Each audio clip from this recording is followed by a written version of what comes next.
గమ్మత్తేంటి చెప్పనా, ఇలా చెయ్యకూడదు, ఇది తప్పు అని నీ మనస్సాక్షి చెప్తుందంటే నీకు అర్థం కావాలి మానవుల్లోకి ఆ నైతికత ఎలా వచ్చింది. మనిషిని ఇక్కడ చంపినా తప్పే, అమెరికాలో చంపినా తప్పే, లండన్లో చంపినా తప్పే, ఇంకా చెప్పండి ఆస్ట్రేలియాలో చంపినా తప్పే, యూరోప్లో చంపినా తప్పే. ఇది తప్పు అని రాజ్యాంగాల్లో ఇది తప్పు అని రాసుకునే నైతికత మానవుడికి ఎట్లా వచ్చింది?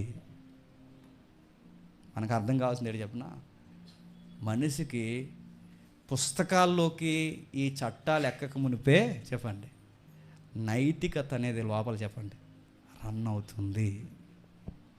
ఈ నైతికత ఆర్గ్యుమెంట్ చెప్తుందట, అంటే మోరల్ ఆర్గ్యుమెంట్ చెప్తుందంటే ఏమని, ఈ నైతికత ఉందంటే దీన్ని పెట్టినోడు కూడా చెప్పండి ఉన్నాడు.